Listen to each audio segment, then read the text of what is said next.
that damn Super Bowl! Powered by Arkansas, for Arkansas.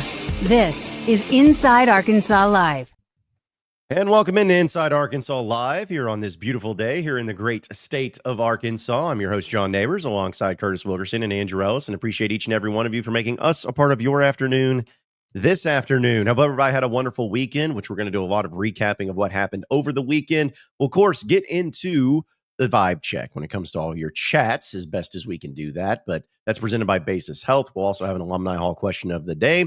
Do our heavy hitters presented by HD Roofing and Construction. Best and worst of the weekend presented by our guy Logan. We'll get some SARACEN specials for tonight's NCAA tournament championship game and just have a lot of fun doing it. But fellas, hope everybody had a wonderful weekend. How are we feeling today on this Monday? Yeah, I'm okay, John. I wasn't really expecting a show today. I thought we agreed that instead of doing Inside Arkansas Live, we were just going to play back the John Calipari live stream from a year ago. But I'm happy to be here nonetheless. It was just a change of plans I wasn't prepared for. It's all good. Yeah. I'm feeling good. I want to commend Curtis on his brave efforts. He's in the trenches every day on this transfer portal stuff, regardless of whether or not anything happens, which, as we know, not much is happening. But the dude just keeps grinding, man, keeps putting out content. And I know for his sake, he could desperately use some shakeups happening here. But I just every day I love just tapping and just checking in with the Discord, immediately seeing it's a complete cluster and then dipping out. But I see Curtis on the front lines holding it down. And so wish some Hog fans would maybe give him a little bit of a break, but I commend him on his efforts. And I know he's about to pull what little hair he has left out. Thanks. If there is a basketball god out there, Arkansas will get some news today, please. Yes. Yeah, it would be nice. It would be nice because here we are a week and it's funny you mentioned, Curtis, the John Calipari hiring live stream. I mean, a year ago today. Yeah.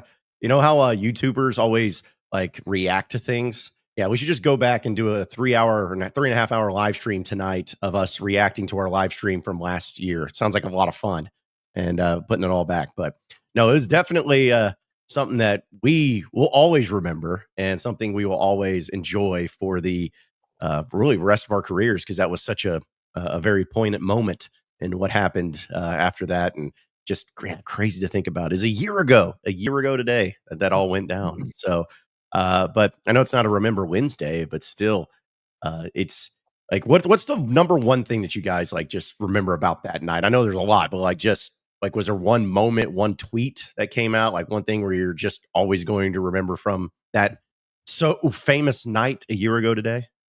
I mean, I definitely, the thing that sticks out the most to me, John, was leaving the Andy's drive-through with my ice cream and my wife, and calling you and being like, so are we gonna do this? Like, should we go live? And then just dropping Michelle off and sprinting over to the office, calling my dad on the way, and was just like, hey, we're about to go live here late at night. And I know you watch when you can or whatever, but apparently John Calipari is going to be Arkansas's new head coach. So you might want to tap in for this one. It was everything leading up to us actually getting there and get started that stands out the most to me. But my goodness, man, it was a marathon. It was just one thing after another. That was a legendary night. It blows me away that it's been a year, honestly.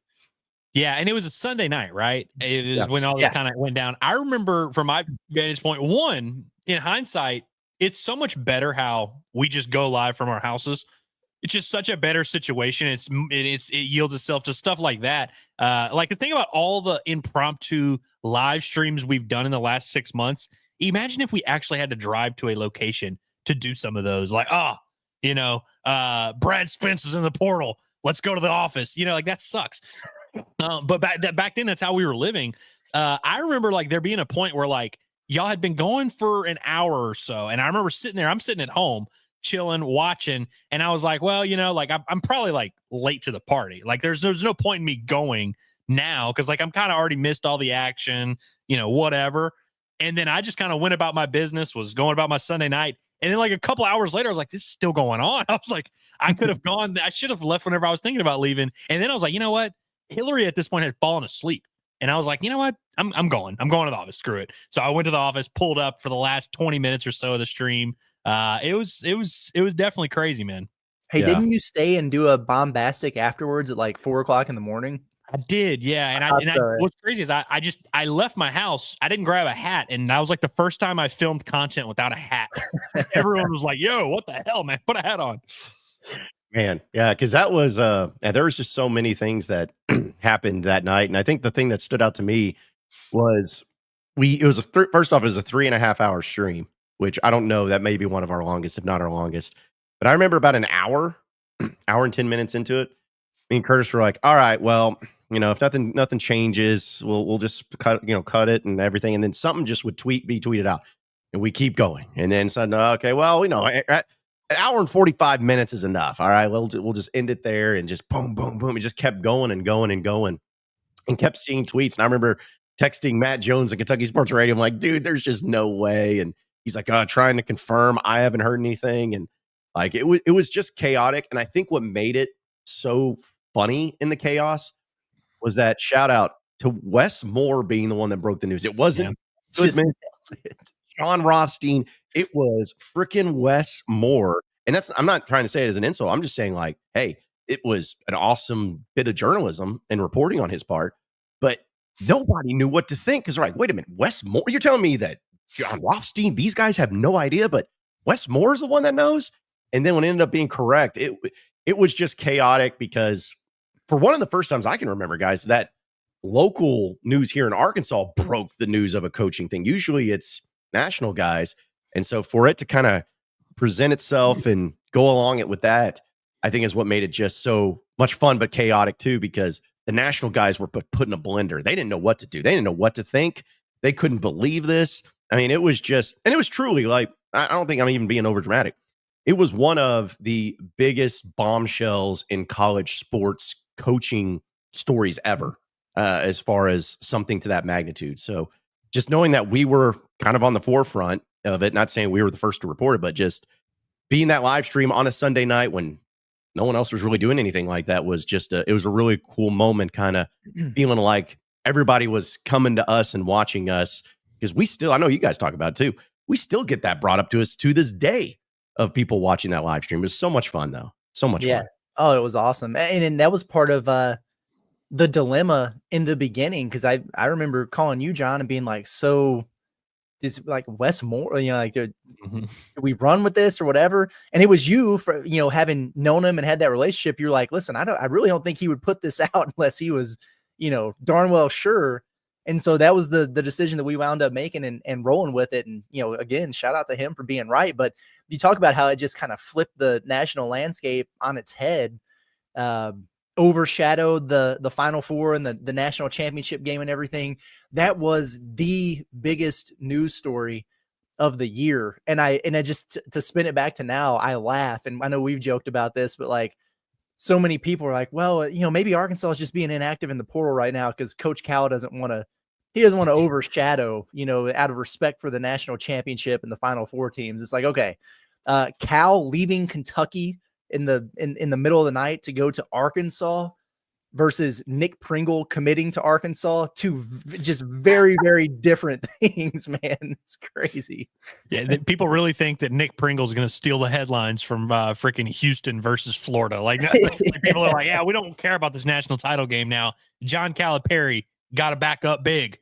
Yeah. It would be like Walter Clayton leaving in the middle of the game and going like, it's that kind of deal. So right. The one thing, and to that point though, one thing that we talked about a lot in the moment with Cal is, like, we loved the attention. We loved how much of a stir everything got. And obviously people that do what we do for a living, it's not a secret that that's good for business whenever there's a lot of eyeballs on you and there's a lot of eyeballs on the Razorbacks nationally. And I think we knew that in the moment. We knew, hey, this is a big deal. And we knew people were going to be talking about this for a while. But I got to be honest, I feel like even then we underrated how much it was going to change just our day-to-day, every single, literally during football season, prime, like October football season, our basketball stuff does better numbers still. And I think that, not to make it about us, but everything is about us at the end of the day. I think we're kind of the only outlet that really understood that, in the state of Arkansas, that, like, hey, this is a completely different landscape we live in. And so it is always funny to kind of look around and see people that are like, oh yeah, let's do spring football. It's like, It's not how that is not the world we live in anymore. But I think like one thing, and like I said, I think we kind of underrated that. We knew it was going to be a big deal, but literally everything we've done has changed, and there's just more eyeballs on us nationally. We're having the field of 68 guys talking about Cal every day, and I feel like it's just kind of changed the operation so drastically. Yeah, it really has. And I know like we didn't intend to start the show necessarily this way, but hey, there's no portal news going on anyway, so let us have some fun. But yeah, that was a time too where I'm the only team I've ever watched and covered or anything has been Arkansas. This is all I know. And I remember the feeling I had when Arkansas hired Bobby Petrino as their head coach.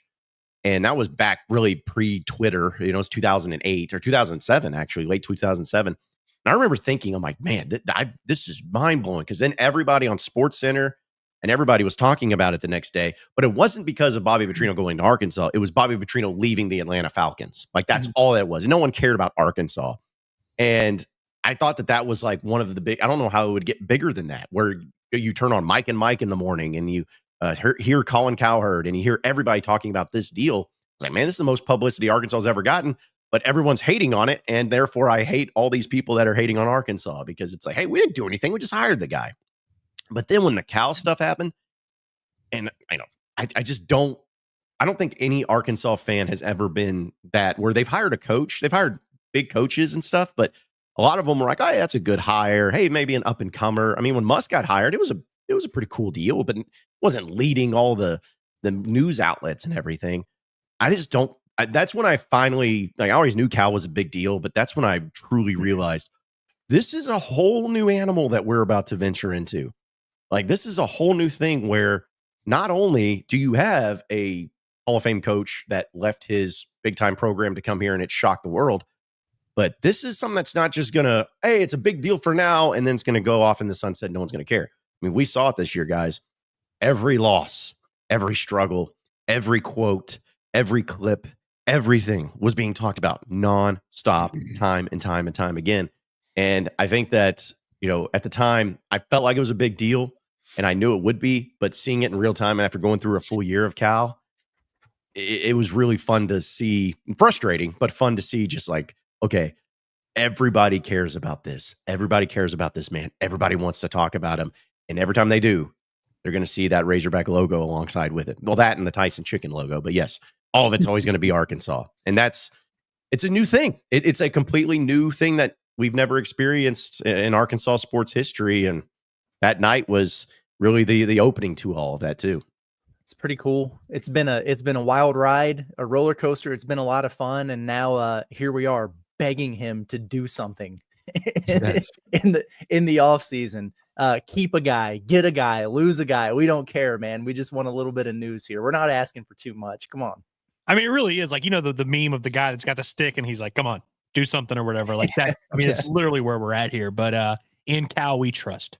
That's right. That's right. We got to just let the man cook and let him do his thing, which we'll get into some of those updates. And I know we'll get to chats and everything, but I did see somebody in the chat bring up a point. Not just looking back on that, talking about how big of a deal it was. Like, would there be ever any bigger deal than Cal being high? Like, would Nick Saban going to Arkansas as a football coach next year or something crazy? Maybe. That would certainly classify. I mean, football, as much as we make fun of football, like, obviously it's kind of like nationally, it's like it's the new America's pastime.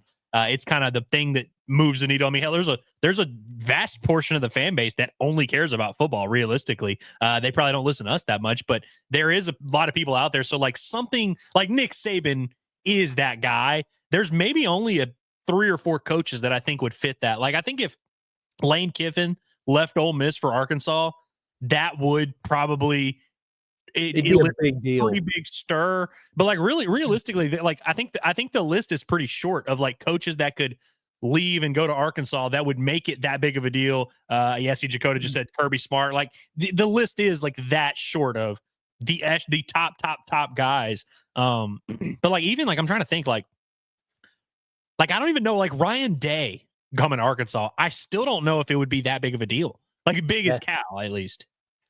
I wonder if there's a way they could match or top it with basketball. I mean, they would legitimately have to be the team who actually got Brad Stevens or something to come, or or Billy Donovan, but I don't even know if it would do that. Yeah. I don't think Brad Stevens moves the needle as much as Cal. Obviously, from a basketball standpoint, he is like, that would be the ball knowers would know. But like, I think there's a big portion of the world that just doesn't even know who Brad Stevens is. Because there's not really a comparable name, man. Yeah. I was about to say the only one that maybe Bill Self leaving Kansas for Arkansas. Maybe. It'd be interesting. But because you just don't have, again, Cal and Self and maybe Tom Izzo leaving Michigan State, like all these legendary, iconic coaches that have been at their one school for so long, because that's essentially what Cal was. Yeah. It's like, so you have to compare it to almost those other coaches, and there's only like 2 left. Right. And the difference is Cal is just so, I mean, he's so good and he's got the reputation, but he's so polarizing, man. Like there's just not another one like him. I have the answer. I know what you're going to say. JT Hazelwood says Deion Sanders. That would be the one where, like, no matter where, everything Deion does, like, frankly, moves the needle a good bit. Yeah, Deion coming to Arkansas would cause a meltdown. To be honest, we should be ashamed that we didn't come up with that within our first 3 guesses. That's good job, JT. We need you around, man. Hey, that's why we have the chat, is because they can always help us with right or wrongs when it comes to our opinions and everything. But yeah, it was so fun though. It was a fun night, folks, and a lot of you who have been tuning in ever since the way back when days of Natty State Sports when that was happening. And you stuck with us, and we appreciate it. And it's just been I wouldn't say it's been smooth sailing since that point, but it's certainly been from the content perspective, really what we felt like separated ourselves and established kind of like what we were trying to do. So a peak and a valley and a peak again. Here we go. That's right. That's biggest valley possible, and then the biggest peak possible. That's right. Well, and what's crazy too, real quick before we move on, like as many people we had watched, because I think I remember at the numbers at the time, this was back when we just had maybe a little over 1,000 subs on YouTube. Like we were still pretty new. I want to say that there was a time where we had about 8,000 people total watching live at once between all the social media, but it still was not the biggest. The biggest was when we were at the Fayetteville Drake Field Airport and we were live streaming that. Crazy insanity. And I was worried because I'm like, man, because we were on the public Wi-Fi of the city of Fayetteville over there. I was like, hopefully this thing holds. But yeah, that thing was, the majority of people watched that for, I think we did it for an hour because it was raining delayed and it took forever for that like 15 seconds he walked by. That's all people wanted to see. So, man, good times. Coaching searches are fun. That was certainly one that made a splash. And I had to delete a lot of tweets. It's like a lot of people did about John Calipari. So good times, man. Good times. But we'll get into some of your chats, folks. In fact, we can go ahead and do that as part of your vibe check presented by Basis Health. They're changing the way that healthcare is delivered by providing mobile medical visits at the comfort of your very own home. A doctor will come to your home for urgent care, primary care, IV hydration, and so much more. Basis Health, they are here when you need them and where you need them the most. You can learn more at basishealth.org. Today, we appreciate our guy Dre making it possible to be a partners of ours, and they're forward thinking just like we are. I don't know what be the comparison with Basis Health and doing the John Calipari live stream at the time, but I'm sure that if there's a comparison, they're going to be doing it because they're the forward thinking people when it comes to the medical group. So, let's get to some of your chats here, folks, and have some fun with that too. Like Clay, when he says, I was staying up that Sunday night when I should have been packing to fly to the Masters on the next day. On Tuesday, I called my buddy multiple times from the courtesy phones to see if it was done, because that's pretty great. And that was another thing I kind of forgot is like it was not official, and it took a while because it was such a just crazy thing. It took a while for it to kind of become official. So everyone was like, "Are we sure this is real? Like, what's going on?" We had nothing, then we had Palmer in the stroller, and then we had the See Ya BBN video, and yeah, there was a lot, man. Well, you remember it was the solar eclipse day, the day that we were like going outside to see all that.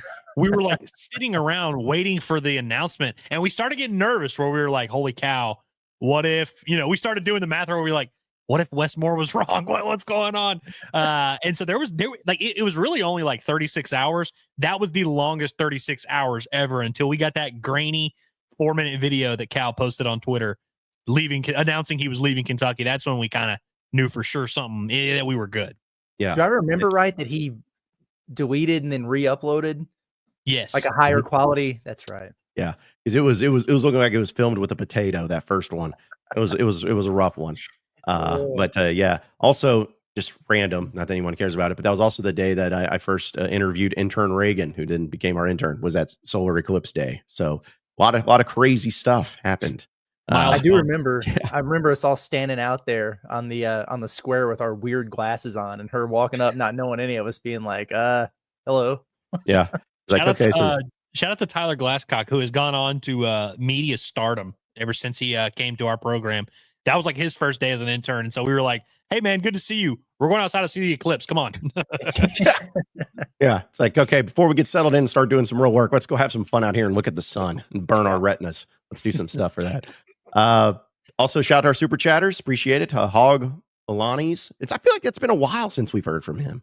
The Italian hog. The Italian Mexican hog. Yeah. For Curtis to purchase some non-flaccid chicken fingers. Yeah. Yeah, I'm having a hard time living that one down from Friday's show. I think it's just going to be a thing now. Me and flaccid chicken. Curtis, you have a lot of like lines that like catch the attention. I saw someone in the Discord was like was baffled by lemon booty when you said lemon booty, which is like or someone, I think it might have even been Logan who said lemon booty. But that's like a classic Curtisism. Yes. Yeah. I've been working on them. Yes. Yeah, because like I've said this before about when Ellis will say stuff and I don't know where it's going, but then when it hits the punchline, I'm like, man, Ellis, that was really good. Kind of the same thing with Curtis, and like just a term he uses. I'm like, I have never heard that, and then I think about it, I'm like, oh, that's actually really good. Like, just it takes a while for me to process some things at first when it comes to. I wish I had that witty creativity to come out right out top, but. It's always entertaining for me. Hazelwood, we're not gonna pull it up, but that is a good one. That's definitely my best one. Yeah, there's a really good story behind that I'll tell you the next time we're watching UFC. By the way. Jeez. Oh gosh, yeah. Let's see. Karma Duke says my son and I were going back and forth as the news broke. We couldn't believe it. Really doubted it until the press conference. I had to figure out how to deal with the hate I had for Cal for years. Man, me and you both, brother. Me and you both. Was it that hard, really? I understand we all hate, we all made fun of Cal, all that. Like, it's not that hard to be like, okay, this very polarizing figure, I now love him, Well, it was hard for me because I'm not saying like, oh, I hated him more than anybody else, but it was like, I hated him back when he was at Memphis. Like, it was so long that I hated this guy and hated everything about him, all the tweets I had about him, the fact that the Malik Monk situation, that like all of that, I hated this guy. And, in the student section when I was there, making signs for him and yelling him at horrible things. And it's just suddenly overnight, I have to be like, I love this man. It was a little tough. It was a little tough. But, luckily for me, my fandom of the Razorbacks and the Hogs always supersede my emotions and my feelings to where I was like, you know what? As long as he wins, as long as he's my guy, I'm okay with it. Because as we talked about, if Musk wasn't our guy, I would have hated that dude. But I'm always going to love Musk because he was my guy. A little bit different, but it was tough. Sure. It was tough. Let's see. Also, shout out to Steven. Appreciate the super chat. Said, great meeting Andrew yesterday. Love what you guys are doing. The only place I go to for Arkansas sports. Say thanks, Steven. Shout out to Steven. Like literally like damn near a year ago. He was like, hey man, would love to get one of those bombastic hats. At the time, I just had the one that I was wearing that Hillary made me. And I was like, dude, yeah, I'll totally get you one. And then after that, Hillary, she tried to make it and it wasn't working. And then she kind of gave up on the project. And then right after that, our whole operation was flipped upside down. And so got kind of lost in the shuffle. But I never forgot. And I was like, I gotta get him a hat eventually. So I gave him one of the red bombastics that you can get at our online store, Inside Arkansas. My Shopify. Is that the link? Yep. Yeah. .com. Yeah. Should check that out. But it was good to meet Steven and his, I guess his daughter and her friend. Yeah. Well, and I'll say that to add to that real quick. I got to meet a guy named Devin, not my buddy Devin, but a different Devin, who came up to us yesterday, or came up to me while I was at the game. And he walks up and he was with his kid. He's like, hey, is Ellis here? And I was like, yeah, he was down, like sitting in front. And he goes, hey, he just went on. He's like, I love what you guys do. You guys are the best. He had me meet his kid. Like he's like, you guys are awesome. Keep it up. I watch you guys every day, each and every time. So keep this stuff up. So yeah, he came by and said what's up. He came by and said what's up. And Reagan thought that was really cool. He was like, oh, wow. I was like, yeah. I was like, Reagan, this happens all the time, dude. Like, it's not a big deal. Okay, but yeah, when it happens to me, she rolls her eyes like when someone comes up to me around. So whatever. Anyways, but yeah, Also, shout out to Aries, whatever. Super chat, appreciate it. Says Bill Self wanted to come to Arkansas after no one was fired. Just imagine. Yeah, that's true. That is a fact. That is, but we can't do that. That was too long ago. We could do that all day long with coaches that almost came to Arkansas, but not going to happen. All right, let's see. Pinch says, boy, I pissed off some folks saying Nate Ament reminded me of a Diva Devo on Curtis's pod at the Palace this morning. LOL. I pulled up the comments this morning because I figured people would be talking to me about Nick Pringle, and I saw everybody freaking out about Nate Ament, and I was like, what did I say? I really don't get it, but I quickly realized that they were mad at somebody in the comments. Now I know who it was. So yeah, well, okay, I want to address this actually because I was weirdly enough like 10 minutes before we did the show, I was looking at this and saw that. Are we sure Nate Ament's a diva? Like, what did he do necessarily to warrant diva allegations? Because he didn't commit on April 1st because a random guy said he was going to. Like, I don't know. He was like, yeah, I want to review my options. I want to see what some other teams do in the portal. And people are like, this guy, selfish. Like, I don't understand what he did to warrant the diva allegations other than being very good at basketball. It's his camp. He's dragging his feet. It's been a very long back and forth, circling the wagon type of recruitment that bothers people. I think people are particularly put off by the thought process of, here I am, a freshman, but I'm actually, going to command more NIL money than anybody in the transfer portal, but I'm going to wait and see what all my contenders do in the portal to build their roster before I make a decision. It's kind of, it's handcuffing teams. It is, but it's not him. And that's the biggest thing for me, because he's got agents and family and people in his circle and everything. But if you listen to the kid, he's really sharp, man. Smart dude, got a good head on his shoulders, very, very well spoken. And so, I don't get those vibes from him at all. Now, do I get Ron Holland vibes from his recruitment? Oh yeah.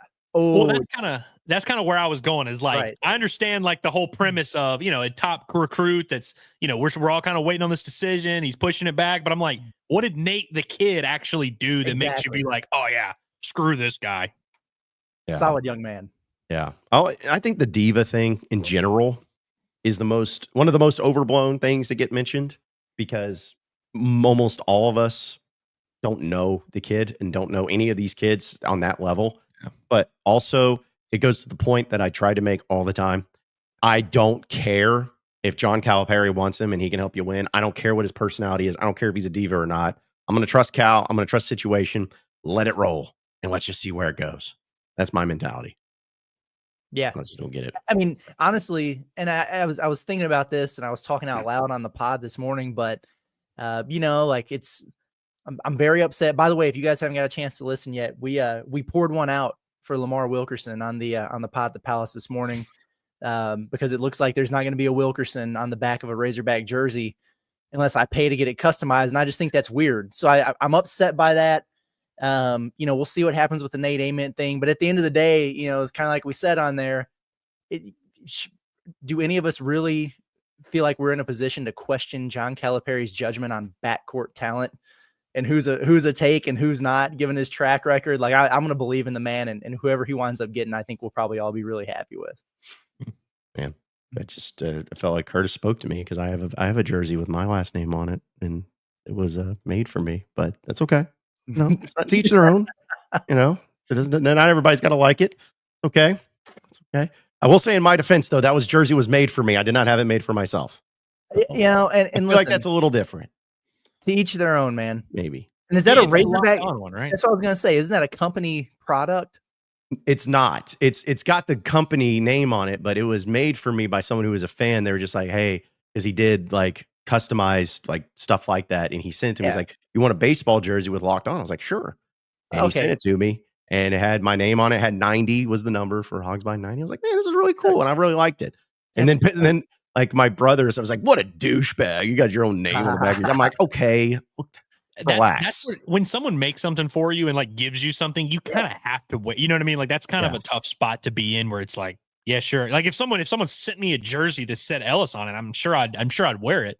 Right. Yeah. I mean, I've been walking around with a pot at the Palace with Curtis Wilkerson hoodie on every day, but am I going to get online and, find the 94 throwback and get Wilkerson put on the back of it and wear it to the game. Nah, I'm not going to do that. Full But guard. would I have got one from Alumni Hall if he would have been on the freaking team? Yeah, I would. And so I'm upset 1000%. about it. Yeah.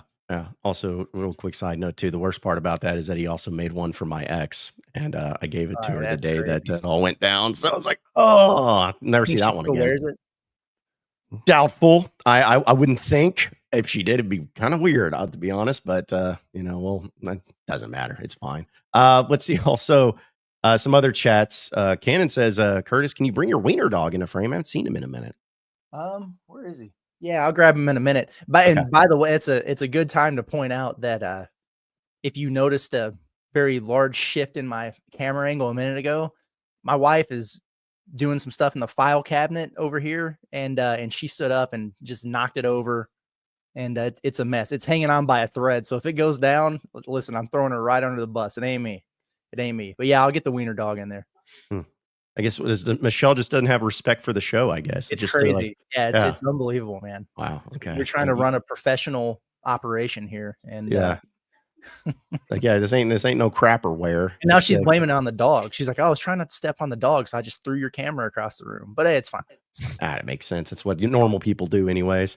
All right. So a few more chats here, folks. We'll continue on.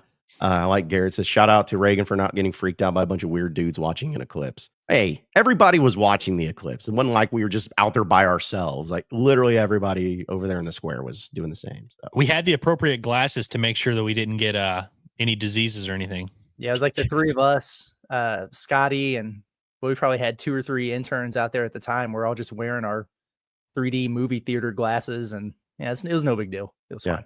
I think Tyler Spoon was out there a little bit too. He was, yeah.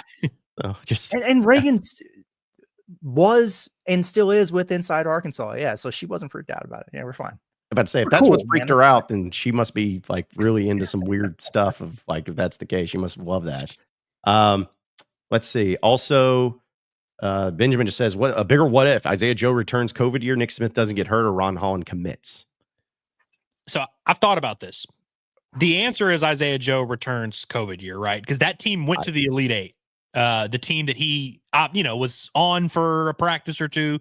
The Nick Smith one, he did come back and I know he probably wasn't at 100% or whatever, but that team went to the Sweet 16. Do we think they would have gone to the Final Four? Would they have beaten UConn? I don't think so. I don't know if it necessarily would have changed things. The Ron Holland one, I feel like, is the easy one to dismiss because the team that Ron Holland chose not to commit to stunk.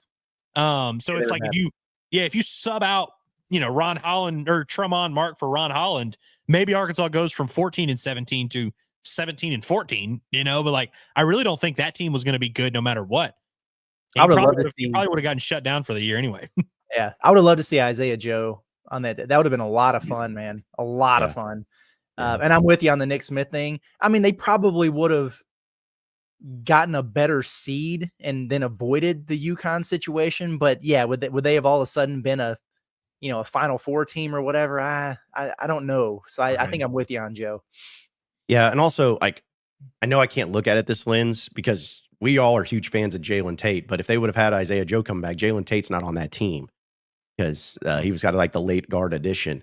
So it's like, but I really like Tate. But at the same time, am I going to be upset that a guy who literally is in the NBA and doing really well in the NBA on one of the best teams, saying not having him would have hurt the team instead of this other guy, which I love, Jalen Tate. I don't know. I feel like, when the tournament, maybe even against Baylor, when Moses Moody was struggling, you had a guy like Isaiah Joe that you knew who could score on anywhere on the court and do that.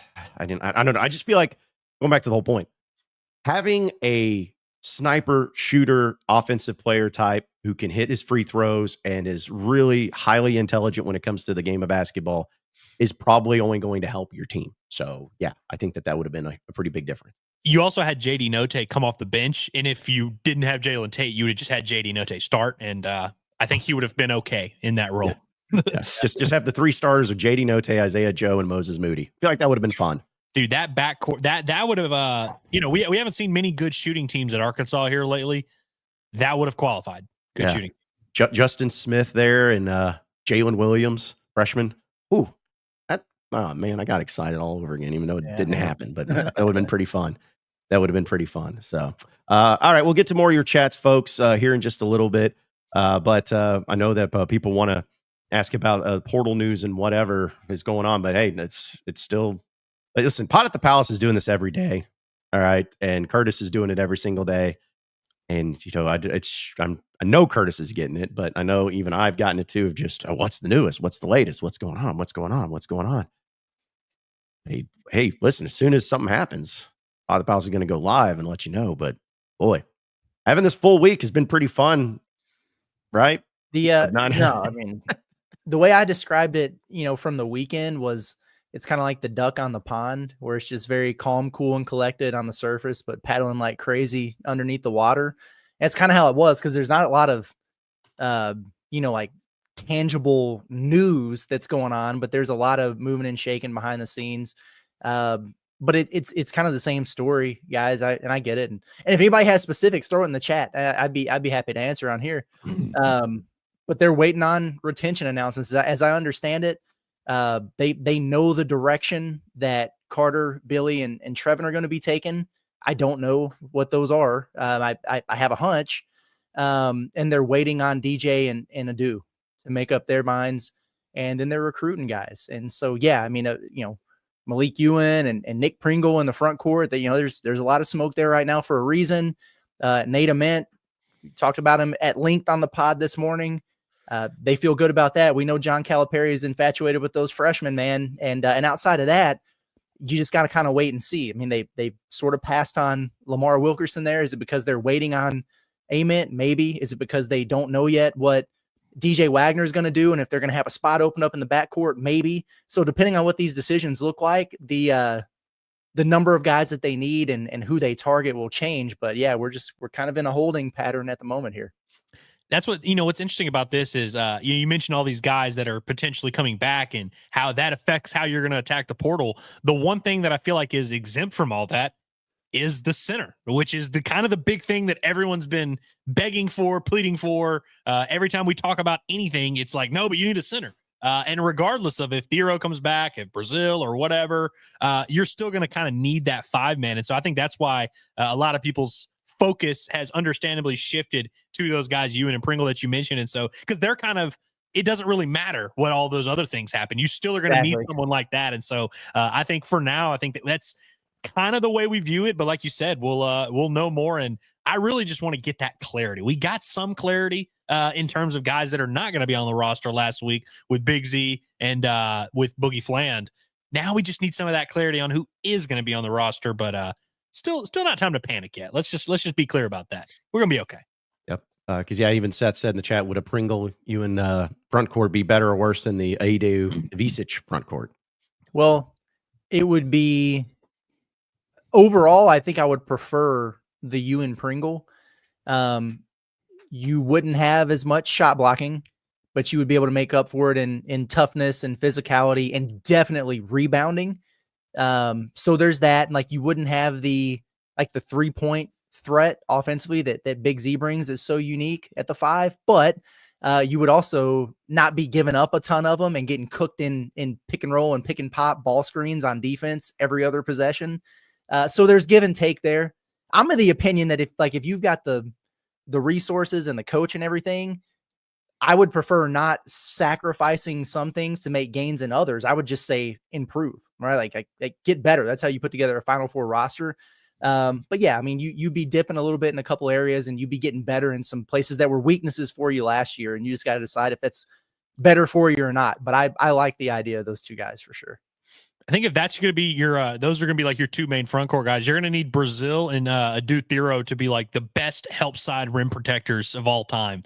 Which, by the way, both those guys have that kind of skill set. I mean, Brazil is a guy that I wouldn't say he's like an elite rim protector, but we've seen several flashes of him being a guy that can really block shots there. I think he would really need to focus on that part of his game. But I mean, sign me up for that for sure. Well, and I don't know if this is probably not going to help anybody, but way I've approached it now, and I know it's weird because of the transfer portal thing. I never thought it'd be a day where people would have to put out tweets of announcing that they're returning to their school, but that's kind of what's happened. It's not that, because usually, hey, if you don't say anything, that means you're going to stay at the school. But that's kind of what the approach I've had is I'm just assuming that Wagner's coming back next year and Brazil and Carter and Billy and all of them until they say something otherwise. Just, hey, assume that they're on the roster, assume that they're going to be on the team. And then if they announce it, then you can adjust it there. But I don't know. Sometimes I feel like everybody just feels like there's 0 players on the team right now. There's 0 because they haven't announced if they're coming back yet or not. It's true, but just assume that they will be until proven otherwise, and then you can roll with it. Just feel good about it. But people aren't going to be that, patient with everything going on. But it's still, it's a fun part of the year. It's enjoyable. Just have fun with it, folks. Just have fun with it. It's just the way of life, Whereas people got so excited about Big Z hitting threes, and they would champion that. They get mad when he would get bullied in the paint or whatever, and it would be the same thing with these guys. They'll be happy when, Pringle and Ewan are able to keep teams off the offensive boards or whatever. And then they'll be pissed if they're not able to space the floor at all. And people are like, oh, it's too clunky out there. Just the way it's going to be. Like there always be reasons to be happy and always reasons to be upset. Yeah, such is life. Such is life. Always. And I let me say this about the returning guys. If at this point, if Knox and Billy and Trevin aren't all back, I'd be really upset. Like if they lost one of those guys at this point, I'd be very frustrated by that. Yeah, absolutely. I mean, because then it changes the entire lens in which we view this whole thing. Because what have we been saying all along? Oh, you can be selective in the portal. You only got 3, maybe 4 spots to fill. Really only need to go all in on a couple guys. But if those guys aren't back, then it completely changes that. And I think it is just nice to have an off season where you're still going to need to get transfer guys, but Arkansas's big picture ceiling is not relying so heavily on transfer guys. So yeah, I mean, getting those guys back, that is really, I know everybody, we always like the flashy new toys, but like the retention really is going to end up being the story of this offseason if Arkansas can make that happen. For sure. Because also too, it's like, I'm not saying this would be right or wrong. It's just the way I would feel if none of those guys returned or if they just did not have the retention that everyone's hoping. I'm going to be like, so what have you been doing this past week and a half? It's kind of like, so what's been going on? I assume that the nothing burger that's been happening over the past week is going to pay off somehow in a good way, like because you've been negotiating with the current players or you've been trying to get Nate Amen or whoever it is. But and if you lose out on all the players you're trying to keep, like, well, what was all that then?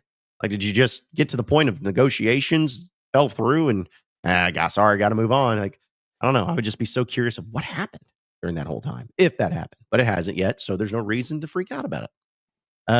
Shout out to Zane for the super chat. Appreciate it. He says, if you had to put a percentage on each current Razorback returning, what would it be? 50-50 on DJ and Adu, and 80% plus on the other 3. So we think Billy Richmond has he's not as he's that was a guy that like as soon as the season ended, there was like all these like random little rumors of like, oh yeah, he's gonna go get a bag here or whatever. We're feeling good about Billy Richmond.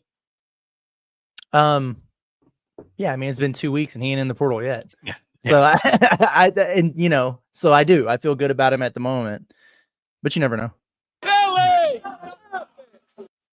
Anytime his name gets brought up, I just want to have an excuse to make that. I'm hoping Cal, I know he will. He's going to have to give us some banger quotes next year. Hopefully Vice comes back and does a season 2 or something because we're going to need some good quotes to keep going for next year too that we can play back. So yeah, hopefully. And I do think and for clarity's sake, for DJ it would be portal. For Adu it would be pro if they left. I think most people know that, but I'm just saying. Which I think on the DJ front, it's like, I mean, no disrespect, but it's like, does he really want to go play in Lithuania next year? Probably not. That's the thing is like, I just don't know, man. I don't know like these kids of what they want and what they're okay with, because some people are like, oh, dude, you don't want to go play overseas. Some kids, man, they're all about, hey, I just want to get paid a lot of money to go overseas. Like, I just never know. Well, and as always, you always have people in their camp that are like, dude, you know what, dude? Don't let anyone tell you nothing. You're a baller, bro.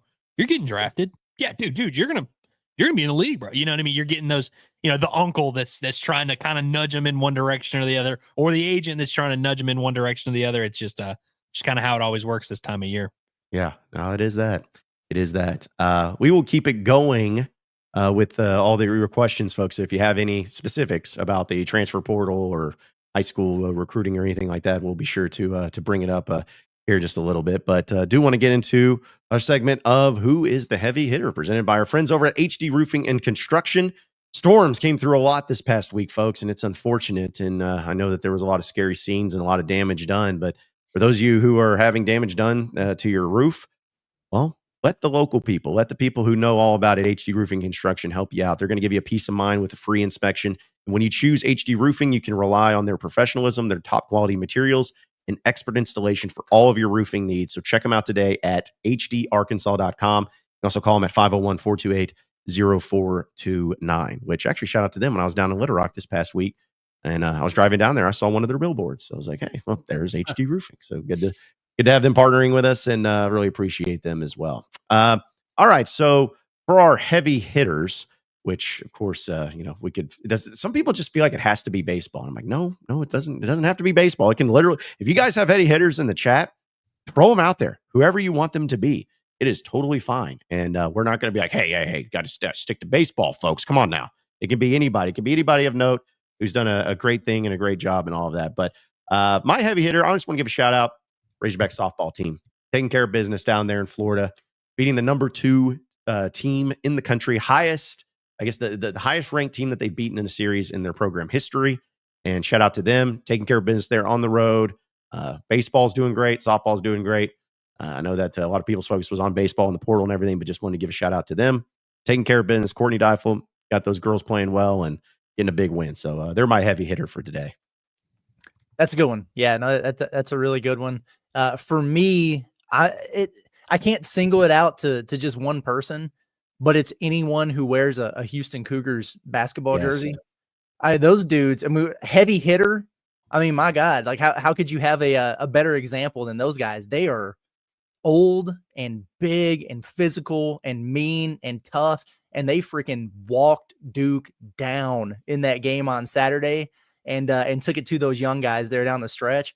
That was awesome to see. Just a gritty group of veteran guys who they're not a bunch of, 5 stars, blue chip talents or whatever, man, but they took down the blue blood and that comeback. And I know we got best and worst of the weekend, so I don't want to say too much, but that was awesome, man. So any of those dudes, you take a pick, Tugler or Cryer or Sharp, Juwan Roberts, I don't care. Anybody off the Houston Cougars is definitely my heavy hitter. I like that a lot, man. Houston's fun to watch, man. They're it looks like the type of team that after you play them, you need to take an ice bath, like right after. Oh my gosh, man! Yeah, man. Every single play is a dogfight to the ball. It's really fun to watch those guys. That clip from their practice has been circulating of them just like every day at practice. They're just diving all over the floor. So I bet they're taking their fair share of ice baths as well. I'm going to stick on the Houston basketball front, but I ain't talking about the Cougars. Curtis, my love for Amen Thompson is just growing as the days go by. I'm always eyeballing. I've got really bad luck with jerseys. I'm always like, every time I buy someone's jersey, it's like a curse. So now I'm like trying, like my next jersey that I buy, I got a Lamar Jackson jersey recently. And of course he does not win a Super Bowl. So maybe that wasn't a good idea, but Amen Thompson is a strong contender for my next jersey. So not only on Friday night, I wouldn't say he clamped Shai Gilgeous-Alexander, but he held him to like 7 of 20 from the floor. Houston beats the Thunder. Really impressive. What Amen Thompson did to Steph Curry last night, he should probably be thrown in jail. Steph freaking Curry, the best shooter of all time, goes 1 for 10 from the floor, finishes with 3 points. 3 points, and the Rockets held the Warriors under 100 points. Moses Moody outscored Steph Curry last night because Amen Thompson had the dude in hell. Amen Thompson is unbelievable. He's my favorite Rocket. He might be my favorite Houston athlete right now. Just unbelievable. I love watching him. The Rockets are not going to like make a run to the title. They're not going to I think they're currently the 2 seed. They're not really a threat, but they got a nice young core. I just love this team. I'm really excited to watch the Rockets in the postseason. On the baseball front, though, so Cam Kojal is the SEC Player of the Week, by the way. Shout out to him. He crushed his school last week at Vanderbilt. That was really fun to watch and continues to rake. I think he drove in 13 runs this week, and he's hitting .532 in SEC play through 12 games, which is unreal. But I'm actually going with Charles Davalon. Guys, isn't it crazy? All year, we talk about home runs and we're like, all right, who's going to lead the team? Vahiva Loy, Bern Iredale. Freaking Chucky Davalon, the Canadian, leads the team in home runs. 5'9", on this team full of monsters, this team full of just massive guys. Not Helfrich, not Souza, not Aloy, not Iredale. It's Charles Davalon, who hit 10 home runs as a freshman last year at Florida Gulf Coast. So he had some pop. He's got 11 now so far. I think he's still hitting over 400. Just unbelievable. Like, everybody always talks about Nate Thompson and they think, what's he doing differently? Because last year they sucked. Now they're good. It must have been a new thing that Nate Thompson's doing. He went out there and got some dudes in the portal is what he went out there and did. And I think that's the big difference is Arkansas went out there and got guys like Cam Kojal, got guys like Charles Davalon, got guys. Oh, no. Man, internet, dude. That's brutal. I mean, the man finally gets the platform to go off on his baseball tangent. Damn it. Yeah. It's almost like now. Yeah, you're back now. It's almost like it's almost crazy, like, man. Yeah, that's not fair. It's almost like Ellis's like own personal version of a timeout. Like he just gets put in timeout, but he's back in a second. But it's like, all right. I do think there actually might be something too. When I talk for too long, that's when my internet gets messed up. And I think John might be doing something. I'm actually at the point now where I think John is doing something. That's right. That's right. He's usually behind these kind of things. So yeah. Did I get to the Nate Thompson section before I cut out? You about started it. So if you want to finish it. I was just going to say, everyone always talks about Nate Thompson. They're like, what's he doing differently? Because now we're good at hitting. He went out there and got some dudes. He went out there and got a Charles Davalon, got a Logan Maxwell, got a Bern Iredale, got a Kahio Eloy, like just loaded the line. I mean, they needed dudes like this. You don't need to bring in John Bolden. You don't need to bring in Ty Wilmsmeyer. You don't need to bring in Parker Rowland. And I love those guys. He went out there and got dudes. That's what he did. And it's been fun to watch these dudes cook. Yeah. Well, it's just also funny. Like, I know you're, saying in jest, but I was like, yeah, how terrible that would be for me just to be like, the guy that I hired and I want to do baseball stuff. When he starts talking baseball, I'm like, all right, buddy, get out of here. Yeah. Baseball. That's enough. Yeah. We've had enough of your malarkey here going on. So, all right. So let's go get to a few more chats real quick. I didn't want to bring this up as far as transfer portal stuff for what it's worth. It's Pete Nakos. Is that how you say his name? Right? Yeah. Or on 3? Yeah. I mean, all he did was, I'm just throwing it out there. But for the Malik Ewan player, he called his shot for it to be Arkansas, and he has a medium. He just I guess they just put an article out. I just checked out, and it's a medium confidence level that it's going to be for the Razorbacks. So thanks, Pete. Welcome to the party, bud. It's like I've heard it. I've heard these things. Like that's. Man, okay, I'm going to save it for worst of the weekend. I'm just going to save that because I want to go on a rant about some stuff that really pisses me off. So you always like to hear that, though. You know what I mean? Like it's even if a lot of times like local folks will get out ahead of it or whatever. But when the national, like I would have preferred it to be Tipton, since he's a basketball guy or whatever. But when you have somebody like that kind of calling their shot and it's for Arkansas, it's good to hear. Because we used to have fun with it, even when we knew Arkansas wasn't going to get a guy. But these things would come out when it was the Musselman years, and Arkansas would be listed on every player. Like you would look forward to reading it because you're like, damn, yeah, we know the Hogs are going to be on there. Now I've looked at like 20 of them over the weekend with Arkansas on none of them, and because it's just the way that Cal operates, so it's good to see. I'll take it. Yeah, I will always when it was Muss, I stopped. I know you had to, Curtis, but like I stopped paying attention. I'm like, I'm done. I can't keep up with all these players, dude. I can't deal with all this stuff. It's just too much. Andrew froze again, so we're just going to keep moving. Anyways, he's killing it, man. Poor guy. He must be having Netflix going on or something. But he's back. All right, let's go ahead and jump to a few more chats here, folks. Let's see. Only Caleb says, if we were to guess, what does the roster look like next year? I think that's been the guessing game the whole time. This is a funny chat, honestly. We could do it. We could do it quick though. Yeah. Darius Acuff, Malik Thomas, Isaiah Seeley, Kareem Rattel. So 4 freshmen. Either Nate Ament or a veteran who would fill that role. So preferably somebody who could really shoot it, but fill one spot there. Carter, Billy, and Trevin back. And then let's go one of DJ or Adu. And then Ewan and Pringle. That pretty much does it. I mean, maybe you add another body in there somewhere, but that would pretty much fill it out, I think. I can't wait to put out the tweet that's going to say, hey, these 5 guys is on teams. Like, hey, you can win 20 games with this team alone. I'm going to put that tweet out again just so those Kentucky fans can find it. Yeah. The only thing, if I'm making a request, if you're taking requests, Curtis, my only request would be get DJ and do both back. I'd be fine with that too. Yeah. I really don't want Arkansas to have to go out and get another veteran guard. If you get you and Pringle, I'd feel better, just because those guys would have the kind of physicality that Thiero would bring if he ends up not being there. But yeah, why not both? The only thing I really, and I'm a stickler, but again, my expectations are high. I feel like John Calipari was brought here to get this team to the next step, and that's a Final Four. So they need to build a Final Four roster. And in my opinion, in order for them to do that, you got to have some damn shooting. You got to go get it.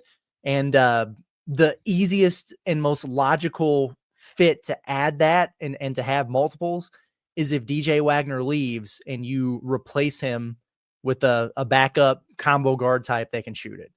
And I just think that's a no-brainer way to get that in there, and I hope they do it. In my mind, it changes with DJ every day. I would like to have him back too, but in terms of what he's going to do, every day, based on what I hear, it changes. And like at the start of the show, I was like, man, maybe he's actually going to come back. And then I've been getting texts throughout the show. It's like, I don't know. It sounds like maybe he's out of here. It'll probably change again before we're done. I mean, the dude is just all over the place. Yeah. And I'm just saying from my own personal perspective, if they get back the players that they want to get back for retention purposes, like if they get all of them, knowing the talent they're going to be adding in, it's going to be hard for me not to be just all in again and be like, hey, this is going to be a team that's going to be in the Final Four. We're going to win 30 games, win the SEC. We're going to go to SEC Media Days for basketball in Birmingham. And I'm going to film 1, Arkansas, and then I'm not even going to fill out the rest of the field, just 1, Arkansas, and I don't care. Yeah. So it's going to be hard for me not to get way too excited and way too pumped up about this roster if that ends up happening. So. I mean, that's a no-brainer. On the DJ front, here's my line of thinking on it. And look, of course, like I think you can tell it's like there's a lot that goes into this. My thing is, I feel like Cal should get the benefit of the doubt from DJ, considering that he, buried Reed Shepherd on the bench for him, allegedly, buried, all these other guys, buried Rob Dillingham on the bench and stuck with him through everything this year. I feel like Cal has kind of like where is DJ going to go where he's going to be valued more than that? Where it's like, I feel like Cal's kind of earned some of that, Because I mean, with how much he's stuck with him, how much he's played him, and I think we all agree if DJ's back at Arkansas, he's going to start. He's going to play 35 minutes a game, no matter what. Like, I feel like I'm sure some team would drop him a fat bag, or I'm sure that he would probably like to start his pro career. But I'm like, I feel like it would be in his best interest to be at Arkansas. Of course, I view it through a very biased lens. I've heard a lot of the discussion that maybe the staff has had that conversation with DJ about, hey, we really like the guards we got coming in. You're probably not going to have the ball in your hands as much or whatever. One, I just don't, because of everything you just said, Andrew, I don't know how much I buy that in terms of if that was a conversation that happened or in terms of if that would actually be the case. And if so, like he probably heard that coming into this year where it's like, yo, Boogie's coming in, we got you're going to play a lot and be a starter. But initially they did move him off the ball for Boogie. And so maybe that would be something they would consider doing, but they also have another Burger Boy at the 2. So it's tricky. It's complicated. And at this point with him, I take a lot of what I hear with a grain of salt, because I feel like there's just 2 very distinct lenses that you can look at it through. We'll see if he comes back. If he does, I'm going to be pumped about it. If he leaves, I will be disappointed, but I do think there are ways to get a better basketball team assembled if that winds up being the case. What I'm saying is either way, they'll be fine. Yeah. Well, and also too, it'll just be nice for the retention purposes, because last year when they had no team and then they put together a team, it's almost like we don't know what to like. We felt good about Nelly and what he'll be able to do, and obviously he turned it on late, but it'll just be nice to be like, all right, well, we know what you're going to get out of Trevin Brazil. We know what you're going to get out of Carter Knox. We know what you're going to get out of DJ Wagner. It's like just knowing that going into the season for the sake of like confidence and for the sake of just feeling one way or the other about it. It'll be nice to have something to base it on. Have a foundation to base it on too. So, but this point from Go Hogs, with the LSU Louisiana spelling. And that's a messed up logo. I don't know I about all do that. not like that profile No. picture there. No, that's ugly. terrible. Delete it. But he says everybody needs to chill though. Trust in Cal. He's going to build a good team, and I believe that Thero, Brazil, Knox, Billy, and DJ will come back. We only need 3 portal players. Well, I hope you're right. That'd be good. I will say, I think people have chilled out a little bit, right? Like, I think people are still kind of frustrated, like, kind of want everything, but like, I think for the most part, people do kind of understand. I think that this chat seems pretty okay, pretty understanding, pretty chilled out. not referencing the Discord. That's a completely different community over there. Well, yeah, and also too, it's like it'd be different if they saw all these other teams like Kentucky and Auburn, Alabama all getting players, but they haven't yet. So just gotta wait. Just gotta wait on it. All right, let's go ahead and continue it and keep it going. Actually, for this chat, because we'll get to your chats and everything too. But what do y'all think of today's Alumni Hall question of the day? Do you feel comfortable with Arkansas baseball being number 1? It doesn't mean anything. Like, I understand like the discourse around it. Like we've all like done the galaxy brain thing where we've like, Arkansas gets to number 1, and we've confirmed that it doesn't mean anything. Like, it doesn't mean you're the best team in the country by the end of the year if you're number 1 now. Like, nobody's goal is to be number 1 on April 7th. But people have gone so far the other way where they're like convinced it's a bad thing to be number 1 in the polls. It's like they're just number 1 because they've played the best baseball through 33 games. And Texas, by the way, who's coming off of an unreal weekend, they just swept Georgia at home, have a very real argument to be number 1. Arkansas's about to play that same Georgia team. If they lose this series, they will no longer be number 1. It really is not a thing that really matters that much. And everybody does the number 1 seed curse. Tennessee kind of broke that last year. They were the number 1 overall seed and they won the title. So maybe you can make that, and say, oh, well, it's not going to be back-to-back years of a number 1. I really think like it's more of a fun thing to talk about. It does not mean anything. Like, really does not mean anything, good or bad. Yeah, I don't buy into the jinx thing. Like, I get it, but I'm unbothered by it. I'm kind of with you, man. It's like they're number 1 because they deserve to be number 1. You're right. They played the best baseball. They've been dominant. I also am one of those guys that just does not care about the regular season at this point. Yeah, right. It's peaking when you get to the postseason is all I care about. And I also don't believe in the peaking too early thing. And I don't think Arkansas has, honestly, because I mean, they've been swinging it, and I'm not saying the pitching has been poor at all, but can we all agree that there's room for improvement with some of those guys in the rotation there? Like, they could get better than they are right now. So I'm happy with where they're at, whether they were ranked 1 or who was the place that kept ranking them so low. Oh, it's Perfect Game, who now has finally, they've gone all the way up to number 1 now on Perfect Game. Well, good on them. I wish they were still 10th or wherever the hell they had them. Wouldn't matter. I'd still be excited about the team. Yeah. Well, thank you for handling it, guys, when I was just hacking up a lung over here. I was wondering in case anybody was wondering. I thought maybe you were checking the Discord or whatever, since it's blown up in the chat, as if we know what's in the disc. We're in there. We know. We got it. We know. We've been talking with Stinky Pinky. We got you. We're on it. Yeah. Can I say one more thing about the baseball thing real quick before we move on? And which one? I appreciate, John, you making the Alumni Hall question today a baseball question. Really do appreciate that. You're welcome. One thing I do like when we're talking about this conversation, we can talk about how we feel. Really, all that matters is how the team feels. And the one thing, the vibe I keep getting from this team, they do not care at all. If there's one person who, like, if you think we don't care about the ranking, that team really doesn't care. They don't care who they play, what they're ranked. When they were in Vanderbilt and they asked Cam Kojal, hey, you're at your old school. He's like, nameless, faceless opponent. Doesn't matter. Don't care. I don't think this team is going to be too bothered by it, and they're not going to get all uptight because they're number 1 in the poll. No, I don't think so either. And that's where I like the team, and that's why I feel good about it. But you know what? I don't really care because I'm with you, Curtis. Postseason, just get there. Be that. It's fine. Don't worry about it.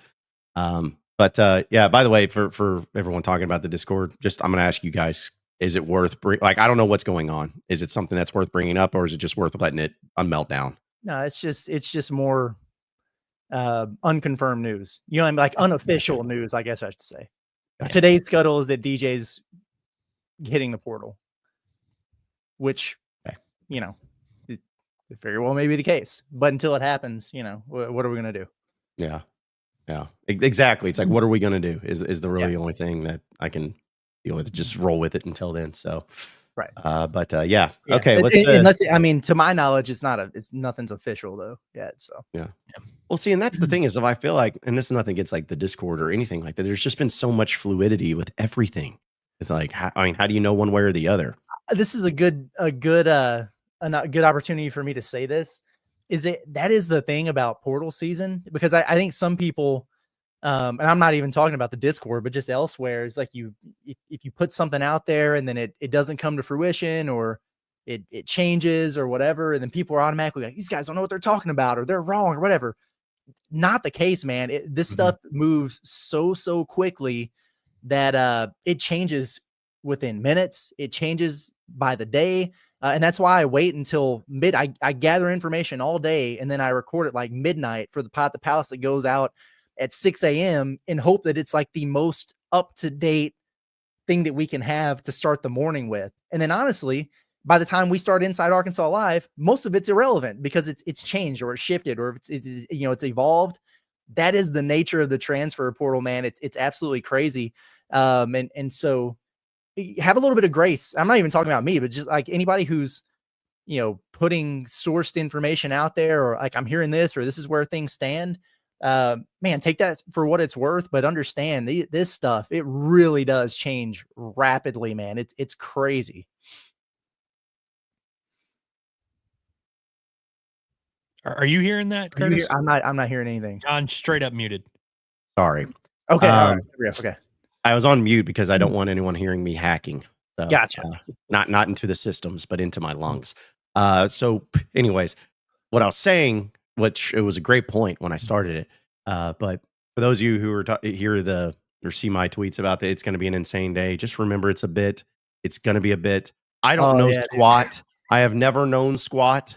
It's just for y'all, and I just want to keep it going because it's so absurd and stupid that everyone just gets fired up over it. It's a bit. That's all it is. I just wanted to reiterate that fact once again and have it happen that way. So, geez, people get so fed up and fired up and so into it. Whatever. All right, let's keep it going here with a little best and worst of the weekend action presented by our guy Hogs. Appreciate Logan and all that he does for us. And I'm sure that again, we'll be on the lookout for anything that needs to be talked about. We'll get to your chats and all that stuff too. But for best and worst of the weekend, a few things. The best for me, I just wanted to say, and I'm not stealing your thunder, Andrew, but I just want to say Razorback Baseball, because they went out and they did what they were supposed to do against an inferior team and just beat the absolute brakes off of Missouri, beginning to end. Did not matter. It didn't matter who was doing what. It didn't matter who was hitting, who wasn't hitting. Didn't matter. They scored, what was it, in a 54 runs, I believe, whatever it was. On 51-9 is what the final total was. And folks, that was in a 24-hour span. That was a legitimate 24-hour span. You scored that many runs, and you did it against Missouri. And you just, again, it's not like, oh, Missouri was bad or Missouri was good or anything like that. But you just do what you're supposed to do, and that deserves a lot of credit. So best of the weekend for me is Razorback Baseball doing what they were supposed to do against Missouri. I mean, can I just make Missouri baseball my worst of the weekend? Would that be absolutely? Would that be appropriate? But like, my goodness, man, that's unserious stuff over there. At least, but when it was cold and rainy and everything, it was just beat downs. I guess the doubleheader was 7 innings anyway, but it would have been a run rule regardless. But my God, man, my best of the weekend, I think is just, well, one, Kelvin Sampson. I know I already did the Houston thing, so I don't have to get too far into it, but that's awesome, man. He's just a hell of a coach and a motivator of men. And he coached circles around John Shire at the end of that game, like legitimately. And, Duke got lemon booty out there. They did. That was really, really impressive what Houston did to him. But just the Final Four in general, because it was so hyped, man, where everybody was saying, could this be the best Final Four in history? Because it's the first time since 2009 or whenever that all the 1 seeds made it. And they're all, top 10 all time in KenPom or whatever. Yeah, it was awesome. Both games were fantastic, man. High level basketball. I thought just the scenery there with the Alamo Dome and everything going on around San Antonio, to me, it's just so much better than putting it in a huge half empty, weirdly set up NFL stadium. I'm just all for it, man. I thought it was awesome. Both games were highly entertaining, and shout out to the Final Four for picking it right. Right. Yeah. Shout out to the selection committee for getting it right. The top 4 teams wound up being the best 4 teams. They were represented in San Antonio. It was a great ball. Just in real quick, I know that you mentioned it, but blown leads have been a thing. Arkansas witnessed that personally. But man, to go to the championship game, to be up 6 with a minute and a half to go and lose by 3 in regulation, with the ball in your hand, mind you, when you're up 6 with a minute and a half to go. That might be one of the worst types of things you do right there. Listen, if Duke had lemon booty, what kind of booty did Cooper Flag have? Did y'all see those pictures going around? I saw the pictures. Yeah. He Paul Pierce. He had poo-poo booty is what he had. That was crazy. So yeah. There's definitely a lot of bests of the weekend from the sports and from the Razorback sports, of course. I mean, with the Missouri. By the way, like Arkansas batted 18 innings and scored those 51 runs. That is insane. Like it literally, like it was like, it's obviously 24 hour stands. They really could have scored more. Like it was pretty wild. So that's cool. Softball, you mentioned it, John, just a great series win on the road at number 2. That's the kind of thing you can do to show us that you're for real, that you really are trying to get to Oklahoma City, that you're really a contender. But I'm going on the TV front for my best of the weekend. I mentioned the White Lotus finale when I was wrapping up Bombastic yesterday, and a few people were like, oh, yeah. I don't know if anybody watched it. It turned out to be prophetic because, I told you guys about the guy that had the Duke shirt on and had like was contemplating suicide. That was cool. But the season finale of White Lotus was a lot of fun. It was a great season of television. Have I talked to you guys on the show about Love on the Spectrum? Have I done my rant yet? You have, yes, and I'm hoping that you're about to bring up what I think you are. But go ahead. Wait, what do you think I'm about to bring up before I? Well, do that? I saw a clip. You saw a clip. Interesting. Yeah, well, about a song that was written on one of these. So that was in the finale. Yes, okay. That warmed my heart. Curtis, I'm not kidding. Yeah. I didn't cry, but it was up there. Those two people, the girl that wrote that song, this girl Abby is her name, her and David, and they were from season 1 of Love on the Spectrum, and they went on these dates. They both love zoo animals, which, by the way, Love on the Spectrum, for those that do not know, it is a show on Netflix. They get adults really that are on the spectrum, that are autistic, and they basically make them go on dates, and they look to find love, and it's what's called Love on the Spectrum. And it sounds like a weird premise, but it really is like it just makes you feel good inside. It gives you the warm, fuzzy feelings. It's really good stuff. But like, yeah, that couple, they went on their first date season 1, and they were like going to the zoo, and they're just like bond over zoo animals. Oh, I like tigers. Well, I like lions. Well, I like zebras. And like they just go back and forth. And so it really is like just cute stuff to watch. And they've been dating, I guess, 3 years now, and on their 3-year anniversary, she wrote like a little song that was like about their love of zoo animals. That stuff's good, but it also is just like, it makes you feel good to be a human. Like it makes like, because these people are like so pure, and to see the families rally behind them. I'm not even joking. It is like one of the best shows on television. I would watch Love on the Spectrum if you have not already. We watched it all this weekend. We started on like Thursday or Friday, watched the entire season 3. Really good stuff. Love that. Yeah, I haven't seen the show. I know a lot of people do watch it though. So, but yeah, I've heard good things. And I kind of felt like I didn't know the premise, but when you said what the show is, that's what I kind of felt like it was, but I did not want to assume. Yeah. So I'm glad that you let me know. I see some people talking. There's an Australian version called Down for Love. Well, they also have, I think there's a Love on the Spectrum Australia, but they had a show called Down for Love, and that is what you think it is. It's Down syndrome folks that are trying to find love, but it really is like, I'm being dead serious. It's very good stuff. Well, good. Let's see. For the worst of the weekend, I'll throw in. I mean, I wanted to throw Missouri baseball real quick, obviously, because they're awful. But I was telling Ellis this during the game yesterday. I was like, how is it that Missouri State has had like a decent program in baseball? Like Southeast Missouri State has done well, but like Missouri baseball in general has just been awful as a program. And they may be this year the worst team ever in the SEC ever. Like, I don't know, just don't understand it. But either way, yeah, they're awful. Like that's sad. I almost felt bad for him. I really did. I almost felt bad for him, almost. But then I remembered Eli Drinkwitz, and I'm like, nah, screw those guys. So that was bad. But also, real quick, This is dealing with baseball. I'm not a baseball guy. I get it, but you have to stop this, folks. When it's a 3-0 count, stop the ball 4 chant. Stop it. It's stupid. It's dumb. It's cringy. And guess what? When it's 3-0 count, what do pitchers almost always do? They throw a strike. And guess what the batter does every single time? They take strike because they're going to force it to. And then your ball 4 chance over with. If you want to do it, you started at ball 5 after 4 straight balls. That's when you started. Or you don't do it at all because that's not your thing. That's A&M's thing. Let them have it. And it's cool. I actually think it's kind of unique and creative that A&M does that. Let them have that. You do beer on hats or beer on heads. That's your thing. Keep it that way. But the chance for ball 4 when it's a 3-0 count pisses me off. It's dumb. It's so horrible. I need you all to stop, please. That's all I'm asking. That was my worst of the weekend, is seeing that crap continue on. Stop. That's all I got. Wow. Woo. And Durant, man. Okay. Pisses me off. I like to see you passionate about things.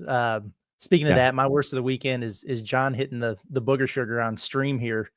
And he got caught by everybody. It's just nuts. It's just absolutely crazy, man. We'll have to talk about it after the show, I guess. But no, he's got it's seasonal allergies, people. Okay, relax. Give my man a break here. The Vapo inhaler. All it is. Oh man. My worst my worst of the weekend. See, I kind of got ahead of myself. Because I was gonna go Duke. And I'm just gonna stick with it. I mean, you're up 14 points with 8 minutes left, and you're up, 9 with 2 minutes left and 6 in the final minute, and they just gave it away, man. And it was a struggle for them. They had some Arkansas problems getting the ball in against the press. And let's not forget that Houston got a silly technical foul there at the end by the guy reaching over and touching the ball on the inbounds. So they were trying to give it away. But man, you turned it over there. You gave up the offensive rebound, the putback dunk, the big three, the over the back, and then Houston goes to the free throw line. And then I just don't understand how you got 3.7 seconds left on the clock and you try to run the Christian Laettner play. What the hell are you doing? Like, get it into the hands of one of your guards there and get up the floor. You could get across half court and get a way better look than trying to heave it against Houston. Cooper Flagg, who, listen, I thought he was great in the game. I think he's going to be an awesome pro. He's the number 1 pick in the draft. There's no question about it. But he ain't got that clutch gene, man. He's been in that opportunity many, many times, and he's either not gotten the shot off or, in this case, just missed it. And that was the opportunity for him to have his moment. And Houston cut their water off, man, and Duke choked it away. So listen, it's not impossible. It's not impossible to win the tournament with freshmen on your roster. Like, every team that wins has a freshman or two. It's not even impossible to win with freshmen being your best player. I mean, Anthony Davis did it. But there's a reason why people say freshmen don't win in March. And Cooper Flagg is the most pro-ready, most well-rounded, most mature, checks every box possible. And even he had trouble winning in March. And, it is what it is. I think that inbound pass with 27 seconds left, one of the worst inbound, historically bad inbound pass. I think if we were to rank the worst of all time, it's got to be up there. That was a stinker. John, I need your help. Can you make sure, I'm about to put a video up here. Can you make sure it does a thing where it plays the video big? Yeah, I got you. Here we go, Ellis. Here we go. It's kind of also my best of the weekend because this is just an unreal clip. I'm just going to play it with no commentary. Že to tam založil Holzer hlbšie a je to hlboko. Je to konec.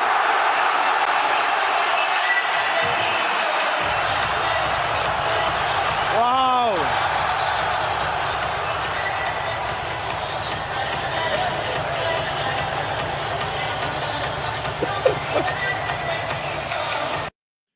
I love it.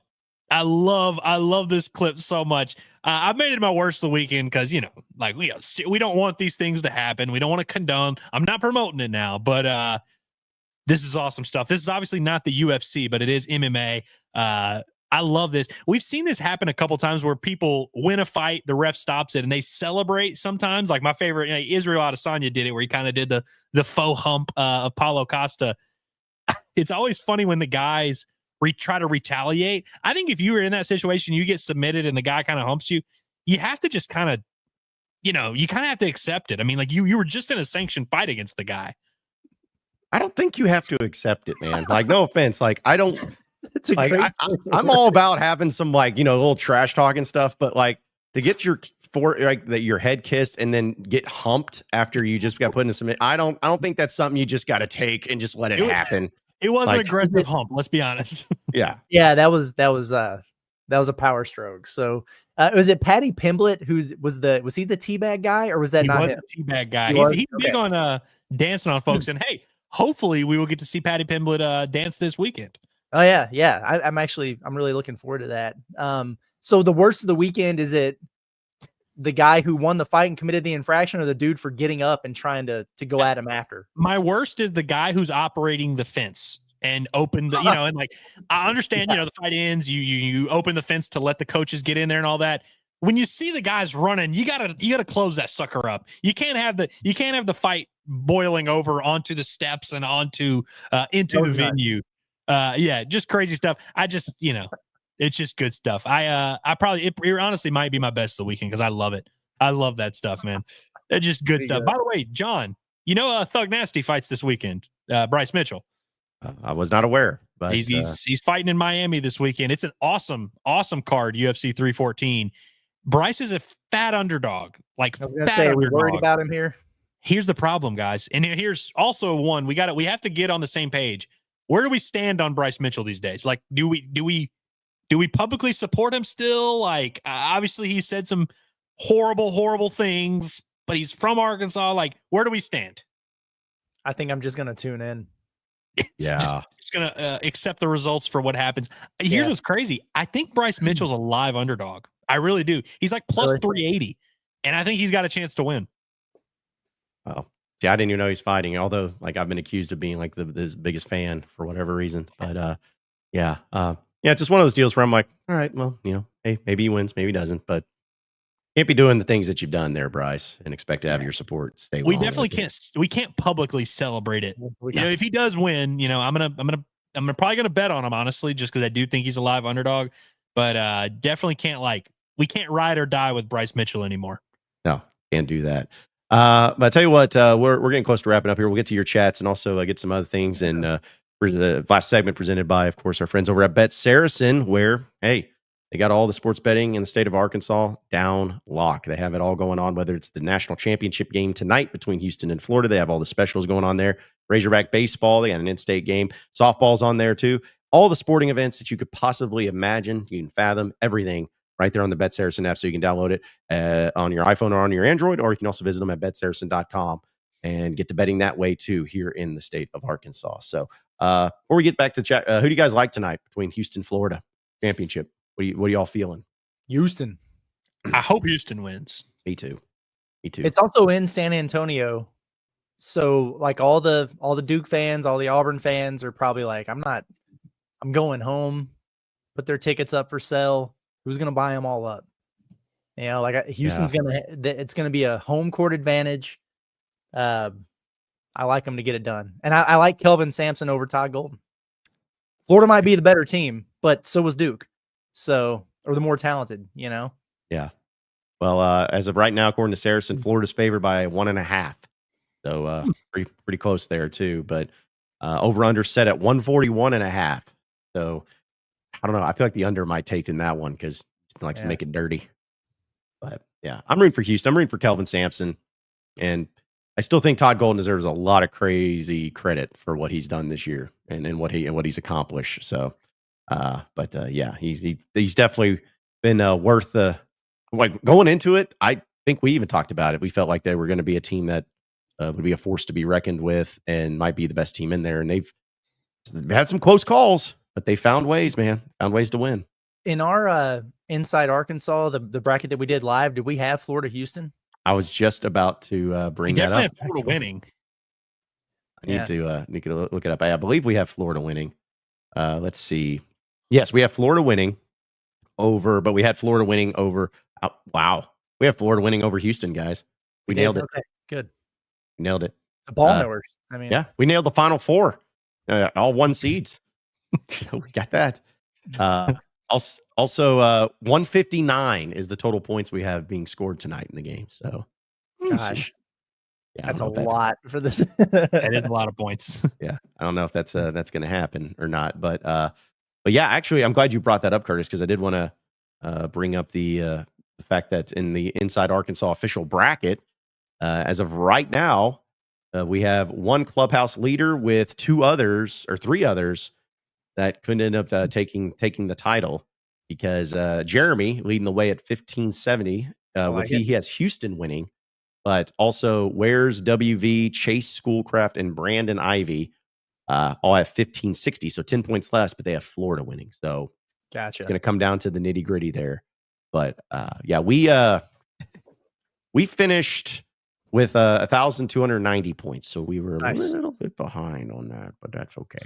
That's okay. We got the Final Four. That's all that matters. Kind of like Arkansas basketball. You lost a lot of the games that don't matter, but you're kind of there at the end. So yeah, I love how many people have been flexing, picking the Final Four, being dead serious, being like, "Hey, people say I don't know ball, but I picked the Final Four. I had all the ones." It's like, if you're doing that, relax.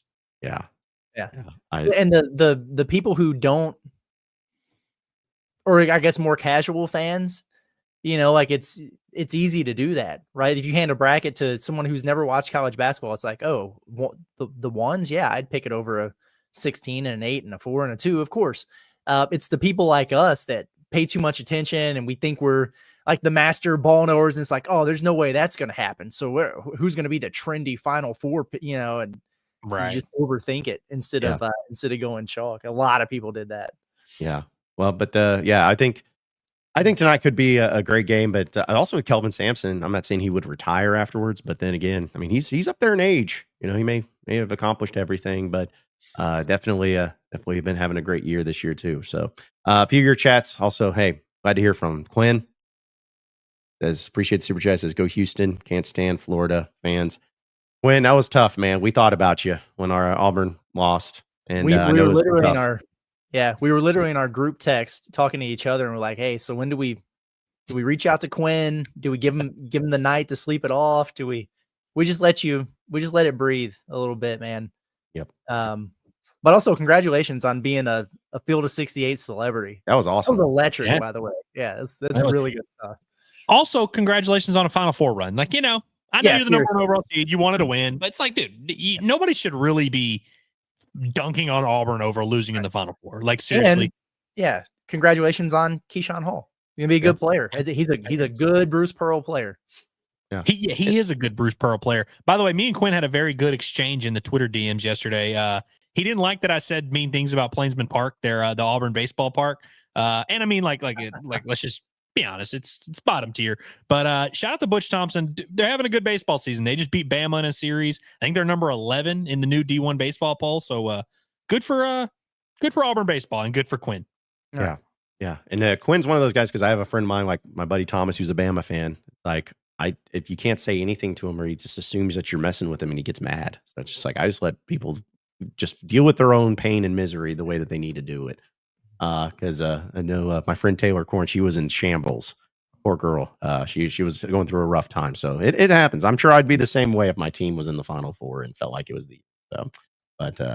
we're glad to hear from you, Quinn. I'm glad that you're doing okay. Let's see. Also, I wouldn't bring this up, David, when he said my worst of the weekend was the leadoff hitter for Mizzou. You can't talk ish when you've been outscored by 40 runs. I did laugh about that in Game 3, where the umpire had to warn him because he got walked on the leadoff, and he was went to the dugout and started screaming at the dugout and everything. I was like, okay, I have a take. Yeah. I hate that I have to do this. I apologize in advance for having to do this. I must defend the Missouri Tigers here, and I must defend their leadoff guy. Right. One, he didn't do anything that crazy. He was happy about getting a leadoff walk, and he looked to his own dugout and did a little yeah. He wasn't flexing on Arkansas. You've been run ruled in the first 2 games of the series. You end up getting run ruled in Game 3. But he's the leadoff guy. He's trying to set the tone. He's trying to kind of get the vibes up, trying to get the energy up. Obviously, his efforts were for naught, but it's like, I actually don't have a problem with him like trying to get the energy going. I mean, they desperately needed some energy in that Missouri dugout. And of course it was, fleeting, but I actually like really thought the umpire was being a little weird for like stopping the game and being like, stop celebrating. Like, I hate when umpires do that. Yeah, Andrew just likes Missouri. I get it. It's cool, whatever. No, here's the thing is like I At least actually I've do. escaped the allegations here. Yeah, seriously. No, I actually do agree with you, Andrew. But it was more of just kind of like I didn't have a. It's not like I said, yeah, the umpire needs to get in there. It was more of just like, all right, man, come on, like you've gotten your taint handed to you, like just move on. And I do get that. I get that. But I also, it's like if you're in that situation in Missouri, like you're trying to psych yourself up because you're like, look, we've been getting our ass whipped. We're gonna get our ass kicked again. He's trying to. There's like mental gymnastics he's doing there, and so I kind of have to commend that. But it's all good. Yeah. Let's see. Also, a few chats here. Comes from Big KG. Says my family runs podcasts for Michigan State, and I told them they need to start being a lot more critical of Tom Izzo, and they got mad at me. I'm sorry to hear that. I don't know what you're going to be critical about, or what you're saying that should happen. Maybe just trying to like getting back to a Final Four or something. They lost in the Elite Eight, right? So Auburn. Yep. Yeah. I guess. Yeah. They went through like the appropriate run, right? I mean, they were the 2 seed that lost in the Elite Eight, like, right. But yeah, I mean, going to be the March guy, the January, February Izzo. Exactly. You probably need to like, do something. You have to do something to earn that. Like every 10 years, you've got to meet the quota. Yeah, that's right. No, I'm with you 100% there. I know John. I think it's John. Are you the one that feels like Izzo?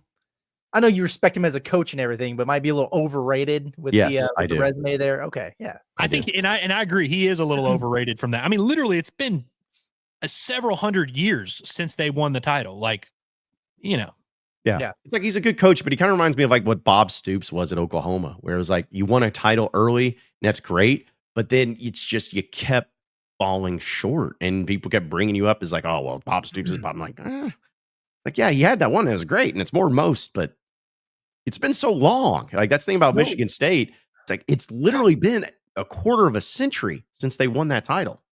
So long ago. I think about Rick Barnes. Because he is a phenomenal coach. I know he's got the regular season Rick allegations and stuff, but I think he's a phenomenal coach. And now he's got him to back-to-back Elite Eights. But that's the program that still hasn't, made a Final Four. They haven't cut down the nets yet. And for him, and maybe I'm wrong, but it just doesn't feel like it's going to happen now. Like you've had this run where you've had Ziegler and you've had just that core of dudes who've run it back year after year after year, and you just tried to you supplemented it with Dalton Connect. You got to the Elite Eight, couldn't get over the hump. You supplemented it with Chaz Lanier. You got to the Elite Eight, you couldn't get over the hump. Now all those dudes are gone, and it just, how many more years does he have left to do this? Like he might not get there, and probably one of the all-time greats. I mean, he's such a good coach and has run that program so well, but you know how it is, man. Like if you don't get to that pinnacle, it's always going to be hanging over your head. Yep. Really is. A few more chats here. This comes from Taylor. Says, do you think a second year of Richmond can take a part-time point guard role if Wagner leaves? I hope not. I hope we've talked about this a lot. I hope that Billy Richmond as the point guard is a thing of the past, that we can move on from that. I think there's a lot that you can do with Billy Richmond. I can't wait to see what year 2 Billy looks like. I hope it's not in a ball, a on the ball creation role. I hope it's as a, wing energy guy. The only way I could see that is, and I'm 100% with you there, Andrew. I just think that's the far better solution to his positional problem or whatever. If DJ leaves, they need to go out and get like we said, a combo guard who can shoot. Like you have to add some shooting onto this roster. The only way I could see that with Billy, like really just kind of being that guy, that backup point, is if they kept all the guys that they want to keep, and then they got Nate Ament. Because then it's like you got a bunch of 3/4 type of players right there. And you're still trying to get everybody to play. Well, an easy way to find those minutes and make it work would be Billy playing those backup point guard minutes. So I could see that. I wouldn't do it. I'd go out and get a shooter and just figure it out otherwise, but that's how I could see that playing out. Kind the answers are maybe a little bit of what Tucker was asking. He said, Curtis, as much as Billy has endeared himself to the fan base, would you rather have DJ in the backcourt and let Bill and lose Billy for the 3-and-D guy out of the portal? Damn, Tucker. That's a I would rather keep Billy Richmond. I would rather keep Billy Richmond year 2 because I just think that he's got a greater potential for improvement. DJ Wagner kind of is what he is as a player, which I think is a hell of a lot better than he gets credit for from a lot of folks there. But I also think that there's more talent right now in that backcourt that I'd like to see yet shine. I think there are ways that you can improve the team. Even if you lose DJ, Billy, I just feel like could take a massive leap in his sophomore year. And you're right. I mean, he has very much endeared himself to the fan base. I think it'd be cool. I think that's the way I would side, but that's a really good question. A tough call, in my opinion. Also, Hickory Hog, when we were talking about Michelle, says, y'all better lighten up on Michelle. There's 2 types of people you don't want to make mad: pregnant women and the mother of children. They got an extra gear the rest of us didn't get blessed with. Yeah, she's crazy. Yeah. She's insane. I don't even know what she's up to right now, but well, my head's always on the swivel, man.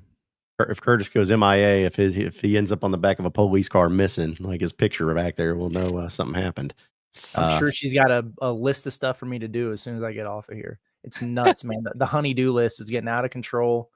But I do what I got to do. I'm a top-notch, high-quality husband, and make sure I take care of her. Yep. But listen, between us and the people in here, it's getting tough, man. Yep. She's wearing me out. The good news is, Curtis, you're at the very beginning of the pregnancy. You got a lot more to get through on that to-do list, buddy. Yeah. That's why it's like I try to make sure that any text that I send to Curtis is definitely ones that need to be sent. And just I'm like, I know he's hearing a lot of things. So a few more chats here. Dre's asking, is John snorting? Oh, I just can't know. It was the unless you guys just want me doing this on the air the entire time. The wiener dogs. I thought Curtis was going to apologize real quick. Yeah, I did while I was gone. Yeah, it's just. How's the kid doing? Pretty good. Yeah, a little sleepy, but that's par for the course when you're nearly 14 years old. So. Yeah, feels good. Mm. I would bring my dog in here, but he doesn't like to be around because I make too much noise when I'm talking for him to have his beauty sleep. So he never comes and hangs out. Plus, he's fat. Also, let's see. Your dog is not fat. Rowdy's not fat. He's thick. He's a thick boy. Hurley Stallnaker says, I don't watch you guys for MMA fighting commentary. LOL. I'm out. Okay. I love it. How long did we do the Bryce Mitchell bit? Was it 90 Too seconds? Too long. Maybe. Yeah. Maybe 90 seconds. And it was during a worst of the weekend segment where I usually talk about my nieces and nephews' sporting events. Is that you can look past that, but me, showing a clip of a guy getting tackled through a cage. That was too much, eh? I always like to, if I see one of these, I always like to star it because it never fails that it's, an hour and 25 minutes into an hour and a half long show. We're winding down. It's a fun segment. And then somebody's like, yeah. What is this supposed to be about? Arkansas sports? What are we talking about? It's like, come on now. If y'all have not gotten the picture by now that one, by the way, if you want us to talk about Arkansas sports, we talk about it more than literally any podcast or show on the planet. There is not a show on the planet that has discussed Arkansas sports more than us. But also it's have you not gotten the picture that we talk about some other things. We talk about what's going on. We talked about the national championship. We talk about what's going on in our personal lives. Just get with the program or don't get with the program and don't let the door hit you on the way out. Well, as I've always put it, it's I want to talk about whatever people in Arkansas are talking about. And 99.9% of the time it's the Razorbacks. But you know what? There are other things that get talked about and discussed in the state of Arkansas and by Razorback fans in general. So, which, by the way, us talking about the Bryce Mitchell thing elicited 30 comments of people either being I hate Bryce Mitchell or I love Bryce Mitchell. It clearly is a topic that everybody was talking about. Yeah. Or just to listen to Michelle, who's now in the chat. She says, every other radio and digital show talks about other things in life too. It's called entertainment. Yeah. Read a book for once in your life, folks. Come on. Let's see. Also, I wanted to bring this up from Zeke. He's like, John isn't allowed to have that take because he's always hating on fans for not getting involved in games. No, I am allowed to have that take because it's my freaking show and I'm going to have the take I want to have. And two, there's a difference between being like, if you're involved, doesn't mean it's not stupid. I mean, you could have people just sitting there making like elephant noises in the stands all the time. Does that mean it's like, well, fans get involved, this is great? No, it's stupid. So yeah, you can have both. It can be both of those things. Also, there are several different things that Arkansas baseball fans do to get involved in the game, and like we do them, and it's cool. Yeah. We do the beer hats, like you said. I mean, there's a lot, but we don't have to steal. Hog fans, y'all should not want to steal Texas A&M's thing. Like that should be like something that like rubs you the wrong way. Yeah. Imagine if we stole all of Texas A&M's things. Which rubs you guys the wrong way more? Is it the ball four thing or is it the Ric Flair? All four. Ball forward a little bit more, but I also don't like Ric Flair. The Ric Flair thing actually doesn't bother me as much. I'm not a fan of it, but it's also like whatever. But then at the same time, man, there's just certain people that those games, they're just there for certain things, and that's what they do. It's just it's all each of their own.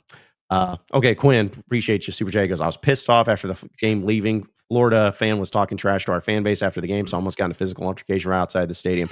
Quinn, you are the champion of almost getting in physical altercations after games, my man. Like, I'm afraid that if we would have met under different circumstances, if Arkansas would have beaten Auburn or something like that, and you were around, you may have wanted to fight me. I'm just being honest, but I'm glad that you didn't get in the fight, man. You got to be careful with Florida fans, Quinn. We were at the deal in San Francisco, and we were at the what was that place called? Splash bar up there on the patio after our show, and people were starting to trickle in for those games, and they were handing out the Gator Chomp things for your hands, and a bunch of kids had them. They were just beating the hell out of each other. I mean, it was full on chaos, boxing matches. These Florida fans were kids.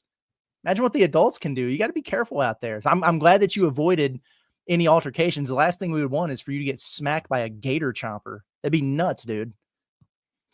Yeah.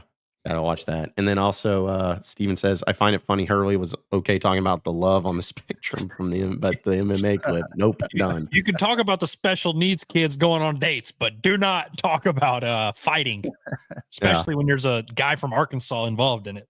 Yeah, seriously. Well, oh boy, I think that does it for us. What's up, Curtis? Transfer portal, but it's not Arkansas related. So. Oh, okay. Yeah. Let's say I was like, oh, geez, so we're gonna have to keep this going. Well, as you know, we can't talk about non-Arkansas things. So, and I mean, it's nothing will happen until we get off of this live stream, but everything's been happening about 2:00. So, well, there you go. Gives us some time to prep. So, before we get out of here, though, shout out to Arkansas for the super chat. He says, I work from home, and this show is my only source of human interaction during the day. It's nice to chat about random stuff. Thank you guys for everything, like the stream chat. Yeah, thank you. I like that. Thank you. Yeah, there's a lot of people that are in your same boots. So we appreciate you. We appreciate all of you. So, guys, any final thoughts before we roll out of here for the day? I'm just glad to see that we're molding minds of the up and coming generation here. It makes me feel good. I'm proud of that. Final thoughts. I'm just like everybody else, man. I hope that there's some movement here with the Arkansas basketball roster. Hopefully we get something today.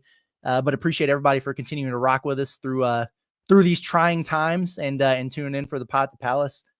Once again, I have no idea what I'm going to talk about if nothing happens, but we always find something to make it entertaining. But appreciate everybody for that, and enjoy the basketball game tonight. It should be a good one. Well, thank you, Katie. We appreciate you saying our. Did you who put this up? Oh, I'm so sorry. I actually did not mean to do that. My bad. I clicked it on accident. That's my bad. Crazy. I was like kind of waiting. I was like, I guess I'll wait to give my final thoughts. But that's why I was waiting on you. I was like, okay, Andrew, you're this is your thing. This is your time now. Come on, buddy. But no, my final thoughts. Woo damn pig. The hog is strong. This is a proud damn state. Turn that jukebox on and listen to the Bombastic podcast. Go see Remy. Yeah, go see Remy. Go see Remy to talk about your checkbook. Oh, geez, yeah. Well, hey, folks, that'll do it for us. Appreciate each and every one of you listening and watching in us here at Inside Arkansas Live. Be sure to subscribe to us here on Inside Arkansas. We're getting close to that 10,000 sub mark, so we're going to have some fun whenever that happens. And of course, we appreciate all of you that subscribe to us, that listen to us, that watch us. You can also download all the audio podcasts of Inside Arkansas Live, Pot at the Palace, Bombastic Podcast, wherever podcasts are found. Check out our website, InsideArkansas.com. You can buy our merch, which we do have in stock. If you like to help support us, you can go to InsideArkansas.myshopify.com. Do it that way. Social media. We're all over the place, folks, but we appreciate all of your support here at Inside Arkansas. So I'll do it for us, for Andrew Ellis and Curtis Wilkerson. I am John Neighbors. Same sports show, same sports channel tomorrow at noon. Have a great rest of your day, everybody. We'll see you then.